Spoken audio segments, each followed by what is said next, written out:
അടുത്തൊരു ചോദ്യം, നമ്മുടെ ഭക്ഷണത്തിൽ ചെമ്മീൻ, അതുപോലെ തന്നെ കൂന്തൽ, ഞണ്ട് എന്നീ ഭക്ഷണങ്ങൾ കറാഹത്താണ് എന്ന് കേൾക്കുന്നുണ്ട്. അതിൻ്റെ ശരിയായ വസ്തുത എന്താണ്?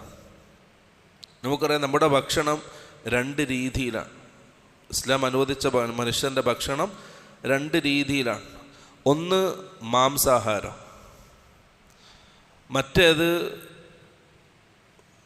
മാംസമല്ലാത്ത ആഹാരം. അതിൽ പഴവർഗ്ഗങ്ങൾ, പച്ചക്കറികൾ, ധാന്യങ്ങൾ, ഈ മൂന്നും അടങ്ങുന്ന ഭക്ഷണം.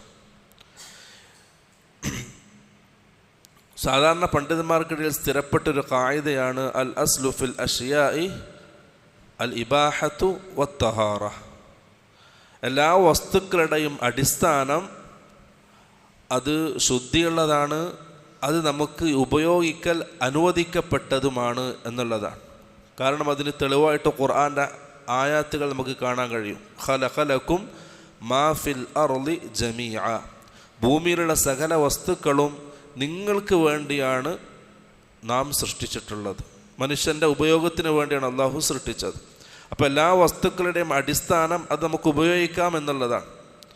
പക്ഷേ അള്ളാഹുവും അള്ളാഹിൻ്റെ റസൂലും നിരോധിച്ച കാര്യങ്ങളൊഴികെ ഖുർആൻ്റെ മറ്റൊരായത്ത് കാണാൻ കഴിയും. യസ്അലൂനക മാദാ ഉഹില്ല ലഹും, പ്രവാചകരെ അങ്ങയോട് അവർ ചോദിക്കും, മാദാ ഉഹില്ല ലഹും, അവർക്ക് ഹലാലാക്കപ്പെട്ട അനുവദിക്കപ്പെട്ട കാര്യങ്ങൾ എന്തൊക്കെയാണ്? ഖുൽ ഉഹില്ല ലക്കും അത്വയ്യിബാത്ത്.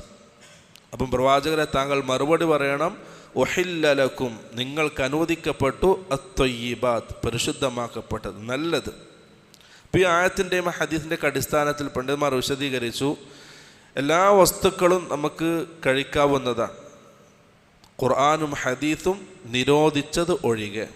അപ്പം ഭക്ഷണത്തിൻ്റെ വിഷയത്തിൽ ഏതൊക്കെ കാര്യങ്ങളാണ് നിരോധിക്കപ്പെട്ടത് എന്ന് മനസ്സിലാക്കിയാൽ മതി. അപ്പം മാംസാഹാരമല്ലാത്ത ധാന്യങ്ങളിലും പഴവർഗ്ഗങ്ങളിലും പച്ചക്കറികളിലും റസൂൽ സല്ലല്ലാഹു അലൈഹി വസല്ലം നിരോധിച്ചിട്ടുള്ളത് ശരീരത്തിന് അപകടമുണ്ടാക്കുന്ന വിഷമുള്ള വസ്തുക്കൾ നിരോധിക്കപ്പെട്ടതാണ്. അതുപോലെ തന്നെ പാനീയങ്ങളിൽ, വെള്ളത്തിൽ, കുടിക്കാവുന്നതിൽ ലഹരി ഉണ്ടാക്കുന്നത്, തിന്നുന്നതിലും പാനീയത്തിലും ലഹരി ഉണ്ടാക്കുന്ന വസ്തുക്കളും റസൂൽ സല്ലല്ലാഹു അലൈഹി വസല്ലം നിരോധിച്ചതാണ്. അതാണ് സാധാരണ ഭക്ഷണത്തിൻ്റെ ഇത്. ഇനി മാംസാഹാരം രണ്ട് രീതിയിലായിട്ട് നമുക്ക് കാണാൻ കഴിയും. നോൺ വെജ് രണ്ട് രീതിയിൽ. ഒന്ന് കടൽ ജീവികൾ, വെള്ളത്തിൽ ജീവിക്കുന്ന ജീവികൾ. രണ്ടാമത്തത് കരയിൽ ജീവിക്കുന്ന ജീവികളും.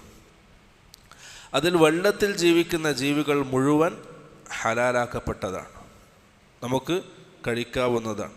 അതിന് പണ്ഡിതന്മാർ തെളിവായിട്ട് പറയുന്നൊരു ആയത്താണ്, ഉഹില്ല ലക്കും സ്വൈദുൽ ബഹ്രി വതആമുഹു മതാഅൻ ലക്കും. ഉഹില്ല ലക്കും, നിങ്ങൾക്ക് അനുവദിക്കപ്പെട്ടു, സ്വൈദുൽ ബഹ്രി, കടലിൽ വേട്ടയാടി പിടിക്കുന്നത്, വതആമുഹു, അതിലുള്ള ഭക്ഷണവും. ഇബ്നു അബ്ബാസ് റളിയല്ലാഹു അൻഹു ഈ ആയത്തിനെ വിശദീകരിച്ചു, സയ്യിദുൽ ബഹ്ർ എന്നാൽ ജീവനോടെ പിടിക്കുന്നത്, വതആമുഹു എന്നതിൻ്റെ ഉദ്ദേശം കടലിലുള്ള മയ്യത്ത്. അത് രണ്ടും നമുക്ക് അനുവദിക്കപ്പെട്ടതാണ്. പണ്ഡിതന്മാർ വിശദീകരിച്ചു. ഇബ്നു ഉസൈമീൻ, ഇബ്നു ബാസ് റഹിമഹുല്ല അവരെ പോലെയുള്ള പണ്ഡിതന്മാർ വിശദീകരിച്ചു, അതിലെല്ലാ കടൽ ജീവികളും പെട്ടു, അതിലൊന്നിനെയും റസൂൽ സല്ലല്ലാഹു അലൈഹി വസല്ലം ഒഴിവാക്കിയിട്ടില്ല. അതുപോലെ തന്നെ മറ്റൊരു ഹദീസ്, ഹുവ തഹൂറു മാഉഹു അൽ ഹില്ലു മൈതതുഹു, കടലിലെ വെള്ളം ശുദ്ധിയുള്ളതാണ്, അതുപോലെ തന്നെ അതിലുള്ള മയ്യത്തുകൾ അത് ഹലാലാക്കപ്പെട്ടതാകുന്നു. അപ്പോൾ ഈ രണ്ട് ഹദീസിൻ്റെയും ആയത്തിൻ്റെയും അടിസ്ഥാനത്തിൽ കടൽ ജീവികൾ നമുക്ക് അനുവദിക്കപ്പെട്ടതാണ്. അത് ജീവനോടെ പിടിക്കുന്നതാണെങ്കിലും ജീവനില്ലാത്തതാണെങ്കിലും അത് അനുവദിക്കപ്പെട്ടതാണ്, അതിലൊന്നിലും പുറത്തില്ല. അപ്പോൾ ഈ ചോദിക്കപ്പെട്ട ഞണ്ട്, കൂന്തൽ, ചെമ്മീൻ ഇതൊക്കെ എന്താണ്? വെള്ളത്തിൽ ജീവിക്കുന്ന ജീവികളാണ്. അതുകൊണ്ട് തന്നെ അതൊക്കെ അനുവദിക്കപ്പെട്ടതുമാണ്, അതിലൊരു നിരോധനം വന്നതായിട്ട് നമുക്ക് കാണാൻ കഴിയില്ല. ഇനി കരയിൽ ജീവിക്കുന്ന ജീവികളിൽ നമ്മൾ ആദ്യം പറഞ്ഞ ആ ഖായിദ, അൽ അസ്ലു ഫിൽ അഷ്യാഇ അത്തഹാറത്ത് വൽ ഇബാഹ എന്നതിൻ്റെ അടിസ്ഥാനത്തിൽ, അതുപോലെ തന്നെ വഖലഖ ലക്കും മാ ഫിൽ അർളി ജമീഅ എന്ന ആയത്തിൻ്റെ അടിസ്ഥാനത്തിലും ഖുർആനും ഹദീസും നിരോധിക്കാത്ത ഏത് മൃഗങ്ങളെയും നമുക്ക് ഭക്ഷിക്കാവുന്നതാണ്. ഖുർആനും ഹദീസും നിരോധിക്കപ്പെട്ട മൃഗങ്ങൾ ഏതൊക്കെയാണ്? ഒന്ന്, നാട്ടുകഴുത, അൽ ഹിമാറുൽ അഹ്ലി, നാട്ടുകഴുത. അതുപോലെ തന്നെ തേറ്റപ്പല്ലുള്ള വന്യമൃഗങ്ങൾ. മൂന്നാമത്തത് വേട്ടയാടുന്ന വലിയ നഖങ്ങളുള്ള പക്ഷികൾ, പരുന്ത്, കഴുകനെ പോലെയുള്ള. പിന്നെ അൽ ജല്ലാല, മോശമായ വൃത്തികെട്ട കാര്യങ്ങൾ മാത്രം ഭക്ഷിച്ച് ജീവിക്കുന്ന മൃഗം, അതേത് മൃഗമായാലും. പിന്നെ അല്ലാഹു സുബ്ഹാനഹു വ തആലയോ റസൂൽ സല്ലല്ലാഹു അലൈഹി വസല്ലമയോ കൊല്ലാൻ കൽപ്പിച്ചിട്ടുള്ള മൃഗങ്ങൾ, അഖറബ്, തേള്, അൽഫറത്ത്, എലി, അതേപോലുള്ള റസൂല് കൊല്ലാൻ കൽപ്പിച്ച മൃഗങ്ങളും ഭക്ഷിക്കാവുന്നതല്ല. ഈ വക കാര്യങ്ങളാണ് കരയിൽ ജീവിക്കുന്ന ജീവികളിൽ നിന്നും വിലക്കപ്പെട്ടത്.